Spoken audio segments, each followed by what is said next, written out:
Guards lead a woman toward the place of execution beneath Edinburgh Castle. The charge is plotting to poison the King of Scots. But the reason this case ever reached a court has little to do with poison. It starts years earlier, with a boy who had no power in his own kingdom, and the family that took it from him. The woman being led to that execution is Janet Douglas. She's a widow, a mother of 4, and a landholder responsible for an entire household. None of that saves her. If anything, her surname makes it worse. James V became king as an infant after his father died at the Battle of Flodden in 1513. For years, Scotland's nobles fought over who would control him. One family won that fight, the Douglases. Janet Douglas's brother, Archibald Douglas, Earl of Angus, married the boy king's mother and became his guardian.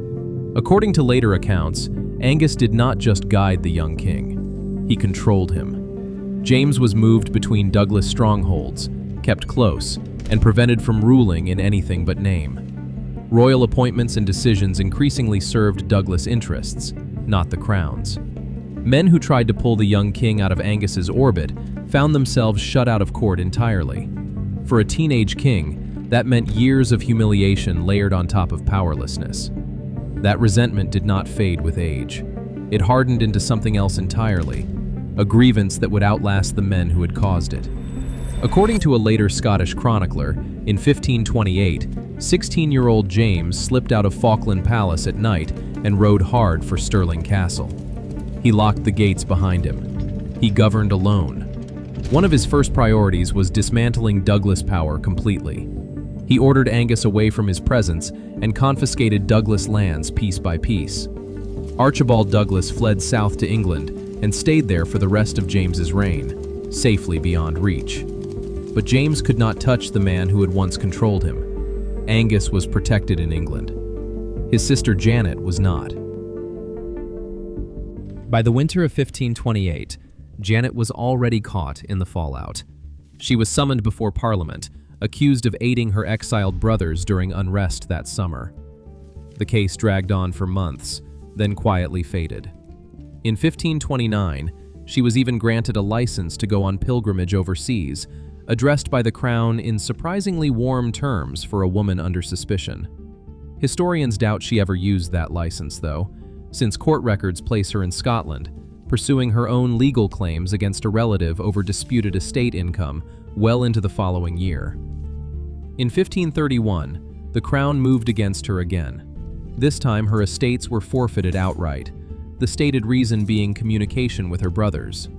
The following January, a fresh charge appeared, that Janet had poisoned her first husband, John Lyon, who had died 3 years earlier. Local lairds refused to serve on the jury against her.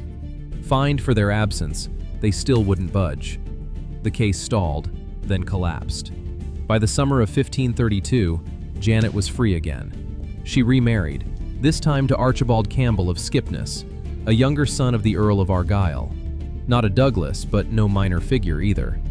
For several years after that, surviving records mostly show Janet pursuing small legal disputes over rents and property, not politics. Whether that reflects genuine distance from her brothers or simply better fortune, the sources don't say. What's certain is this: the crown had tried twice, in 2 different ways, and failed both times. Then, in June 1537, everything changed. Janet's teenage son was taken into custody at Edinburgh Castle. Soon after, Janet and her husband were arrested too, along with several members of their household. This charge was unlike anything before it. Janet was accused of plotting to poison the king himself, and of still communicating with her exiled brothers.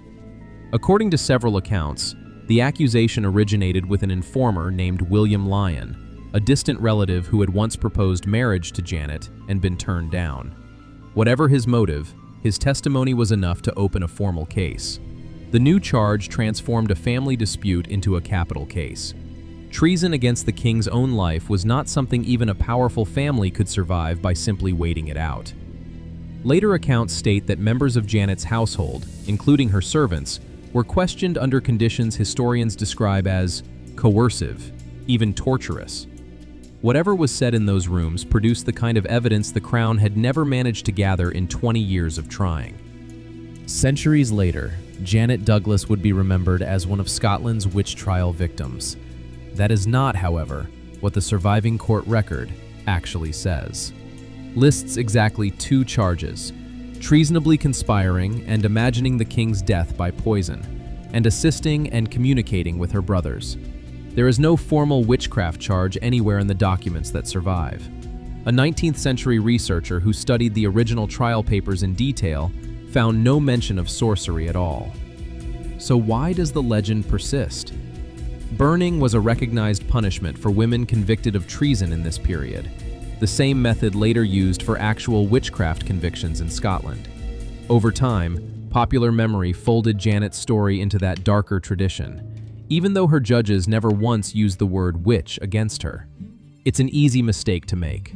A noblewoman, burned in public, on the same hill later used for witch trials. The details rhyme, even where the facts don't. Strip away the folklore, though, and what's left is something more grounded, and in some ways more disturbing. A political trial, built on family history, decided by men who answered to the king making the accusation. An assize of Janet's peers heard the final case. Central to the prosecution was testimony attributed to her own teenage son, evidence he would later claim had been forced out of him under threat of torture and the promise that cooperating might spare his own life. A contemporary English observer at the Scottish court reported back to his own king that the conviction, in his assessment, rested on very little solid proof. Scottish accounts from the period tell it differently, framing the case as a legitimate response to a real threat. Historians still argue both sides of that question today, and neither side has ever fully settled it. The assize convicted Janet on both counts. She was sentenced and executed the same day, on July 17, 1537, burned at the stake on Edinburgh's Castle Hill. The following month, 2 men connected to her household stood trial as accomplices. One, John Lyon of Knockney, was found guilty of concealing her alleged plot and was hanged, then beheaded. The other had his ears cut off and was banished north, convicted of supplying poison and helping hide the conspiracy from the crown. Her husband, Archibald Campbell, never stood trial at all. He died the following day, breaking his neck during an escape attempt from Edinburgh Castle. One more loss in a household that had lost almost everything already. The crown moved quickly after the verdict. Glamis Castle was seized, and for a time James V used it as a royal residence. Janet's son remained a prisoner, his death sentence never carried out, but never formally lifted either. In December 1540, his estates were formally annexed to the crown, closing off any claim his family might still have made. Then, in December 1542, James V died, worn down by illness and a failed campaign against England in his final year.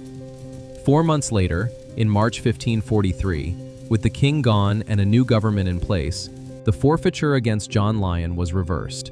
He was restored as Lord Glamis, and his family's lands came home to him. Glamis Castle stayed in his family for generations afterward, long after the king who took it from them was gone. So what actually happened here? Some of this is documented beyond real dispute. 2 earlier proceedings against Janet Douglas failed for lack of evidence. James V carried a deep, well-documented grievance against the Douglas family, stretching back to his childhood. Janet was convicted in 1537, largely on testimony obtained under pressure, including from her own son, and her family's punishment was reversed almost the moment the king who pursued it was gone. What remains inference, not established fact, is murkier. Whether James personally engineered every step of that final case, whether the verdict was decided before the assize ever sat down, whether Janet took part in some real plot against a king her family already despised. None of that can be proven from what survives. The records cannot show Janet was innocent, but they cannot show she wasn't either. Was the trial of Janet Douglas an act of genuine justice, or was it a king's long grudge, finally dressed in the language of law?